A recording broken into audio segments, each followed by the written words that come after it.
تو یہ آج تک ہم دیکھتے ہیں مختلف بزرگان دین کے احوال و واقعات، جس وقت آپ پڑھتے ہیں تو وہاں پر ہوتا ہے ان کو فلاں سے فیض ملا، یہ فلاں کے مرید تھے،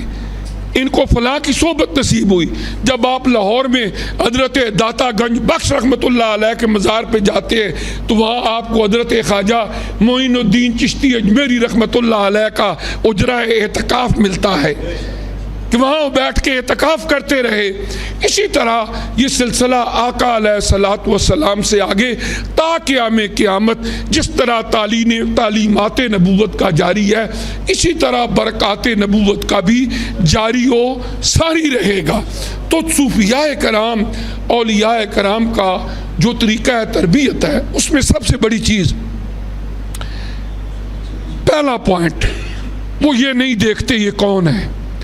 صرف ایک بات دیکھتے ہیں کہ حضرت آدم علیہ السلام اور حضرت مائی حوا علیہ السلام کی اولاد ہے، کالا ہے، گورا ہے، بدکار ہے، غیر مسلم ہے،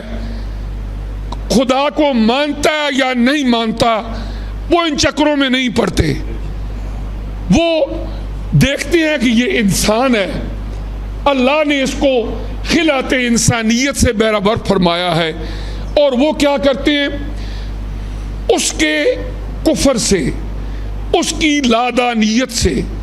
نفرت کرتے ہیں، لیکن اس بندے سے پیار کرتے ہیں۔ جو صوفیاء کرام نے اسلام پھیلایا، اس بندے سے پیار کرتے ہیں، لیکن کفر سے اور لادینیت سے نفرت کرتے ہیں، اور حکمت دانائی کے ساتھ اس کو اپنے قریب کر کے ذکر اذکار کے ذریعے، اخلاق کی تربیت کے ذریعے اس کو ایسا بنا دیتے ہیں کہ انگنت مثالیں موجود ہیں، بڑے بڑے چور، ڈاکو، زانی، وہ وقت کے بڑے بڑے ولی اللہ بن گئے۔ اس کی مثال میں آپ کو دیتا ہوں۔ آپ اگر یہاں سے نکلیں، جا رہے ہوں، خدا نخواستہ رستے میں آپ کو ایک ورک نظر آئے، ایک پیس آف پیپر، آپ دیکھتے ہیں اس پر قرآن کی آیت لکھی ہے، لیکن کسی نے ناسمجھی کی وجہ سے گندگی میں پھینک دیا، اس پر گندگی کے دھبے لگے ہوئے ہیں۔ اب آپ کیا کریں گے؟ دو طریقے ہیں۔ ایک تو آپ یہ کہیں مجھے کیا ضرورت ہے اس پیپر کو اٹھانے کی، میرے ہاتھ گندے ہو جائیں گے، گندگی میں پڑا ہے تو پڑا رہے۔ اور دوسرا طریقہ یہ ہے آپ اس کو اٹھائیں، اس کی گندگی کو دھوئیں، صاف کریں، اور پھر اس کو بوسہ دیں، چومیں کہ یہ میرے اللہ کے قرآن کے الفاظ ہیں۔ اسی طرح ایک بندہ جو اللہ نے اشرف المخلوقات کا درجہ عطا کر کے، جس کے اوپر فخر کر کے، خلیفۃ اللہ علی الارض کا منصب دے کے اس زمین میں بھیجا، اگر دنیا کی آلائشیں اس کی وجود پر، اس کی روح پر لگ گئی ہیں، تو صوفیاء کا طریقہ کار یہ ہے کہ وہ کیا کرتے ہیں، ان آلائشوں سے،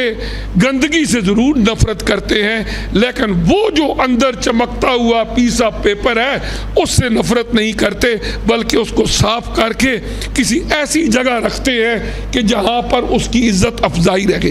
ایک نمبر تو یہ، ورنہ آپ دیکھیں نا ظاہری تعلیمات، لوگوں نے مسجدوں کے باہر لکھا ہوتا ہے فلاں مسلک کا بندہ داخل نہیں ہو سکتا۔ انفارچونیٹلی آپ دیکھیں گے کئی جگہ لکھا ہوتا ہے، اور بندہ آ گیا نماز پڑھنے، اچھا جی یہ تو فلاں ہے، یہ تو فلاں ہے، وہ اس سے نفرت کریں گے، وہ کہیں گے اس کا تو مسلک ہی ہم سے نہیں ملتا، یہ تو بدعقیدہ ہے۔ لیکن صوفیاء کا یہ طریقہ نہیں ہے۔ صوفیاء کا طریقہ کار یہ ہے